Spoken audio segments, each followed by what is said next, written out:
औसत चाल बराबर होता है, औसत चाल बराबर होता है, औसत चाल बराबर होता है किसी वर्ष द्वारा चली गई कुल दूरी, कोई दिक्कत नहीं, कुल दूरी बटे कुल समय, बटे तुम लोग बात ये, अगर हम कहें कि औसत चाल क्या होता है तो कह सकते हैं कि कोई वस्तु है वो जितनी दूरी तय करेगी उस दूरी को तय करने में जितना समय लगेगा उसके अनुपात को औसत चाल कहते हैं। जैसे मान लेते हैं यहाँ कोई वस्तु है, यहाँ कोई वस्तु है और इसको यहाँ से यहाँ तक जाना है, यहाँ से यहाँ तक उसको जाने में मान लेते हैं 10 मीटर की दूरी है और कुल मिला इसको 3 सेकंड लगा है, 3 सेकंड लगा है। और हम इसके औसत चाल की बात करेंगे तो कहते हैं 10/3, 10/3। तो कुल मिला बात यही है कि किसी वस्तु द्वारा चली गई कुल दूरी तथा उस दूरी को तय करने में लगे कुल समय के अनुपात को औसत चाल कहते हैं। इसे V से लिखते हैं, कहीं V और AG लिखा रहता है, एवरेज या AVG लिखा रहता है, AVG इसका मतलब होता है एवरेज। ठीक है, चलिए हम परिभाषा लिखते हैं, यहाँ पे परिभाषा लिखते हैं औसत चाल में। किसी वस्तु द्वारा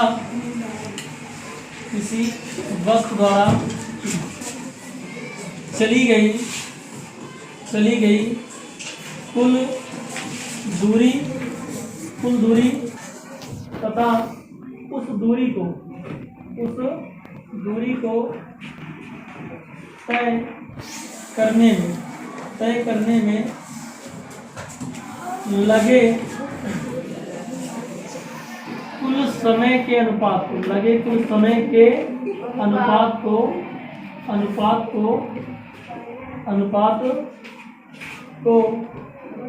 उस वस्तु का चाल कहते हैं, उस वस्तु की औसत चाल कहते हैं, औसत चाल कहते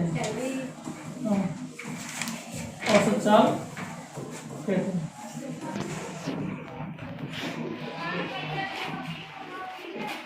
मात्रा क्या होगा भाई इसका मात्रक मीटर प्रति सेकंड होता है, मीटर प्रति सेकंड होता है। सूत्र लिखो क्या होगा इसका फार्मूला, औसत चाल बराबर होता है कुल दूरी बटे कुल समय।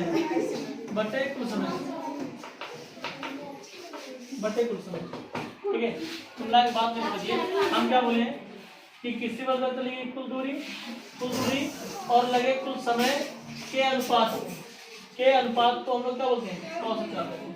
मात्रा क्या होता है, मीटर प्रति सेकंड। कोई दिक्कत? सुनिए, हमसे क्या बोला है, हमसे कह रहा है कि कोई वस्तु है, ठीक है, कोई वस्तु है, कह रहा है कि ये 16 मीटर की दूरी, कितने मीटर की, 16 मीटर की दूरी 4 सेकंड में चलती है। ठीक है, फिर कह रहा है कि फिर से 16 मीटर की दूरी 2 सेकंड में, तो औसत चाल बताओ, औसत चाल। एक बात बताइए, औसत चाल की परिभाषा हम लोग पढ़ चुके हैं। औसत चाल बराबर होता है, औसत चाल बराबर होता है कुल दूरी बटे कुल समय। एक बात बताइए हमको, तो हम पहले क्या निकालेंगे, कुल दूरी निकाल लेंगे, फिर क्या निकालेंगे, कुल समय। तो हम यहाँ लिखते हैं वस्तु द्वारा चली गई कुल दूरी कितना होगा, यस बराबर, ये तो 16 गया है, 16 मीटर, फिर से कितना 16 मीटर, तो 16 और 16 कितना हो जाएगा, 32 मीटर।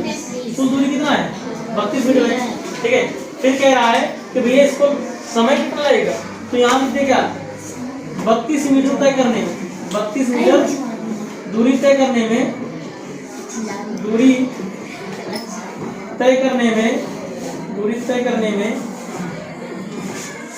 लगा कुल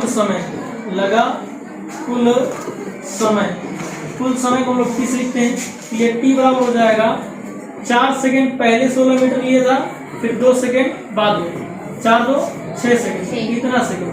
अब बताओ औसत चाल कितना होगा? औसत चाल बराबर होता है कुल दूरी यानी यस बाई टी। यस की वैल्यू कितना है? 16 मीटर, 32 मीटर। कितना है? 32 मीटर, 32 मीटर। और ये कितना हो जाएगा? 6। इसको भाग करो कितना आएगा? 6 3 18, 6 3 2 30, 5.3। इतना क्या?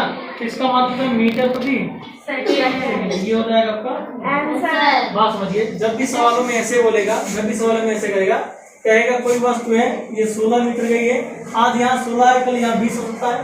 ठीक है, ये हो सकता है यहाँ पे टाइम दिया आज 4 है, कल 6 हो सकता है। मतलब जितनी दूरी रहेगी और उसकी कुल दूरी निकाल लेंगे, फिर कुल दूरी में से कुल समय से अगर भाग करेंगे तो हमें क्या मिल जाएगी? औसत चाल। अगर इस वस्तु की चाल अकेले पूछते तो चाल अकेले कितना होगा? इसको अगर इससे डिवाइड करेंगे तो वस्तु की चाल आएगी, फिर यहाँ डिवाइड करोगे तब क्या आएगी? वस्तु की चाल आएगी। तो चाल बराबर इसे बताना क्या होता है? दूरी बटे समय होता है, हाँ या ना? Yes sir. ये तो पहले पढ़ चुके हैं, दूरी बटे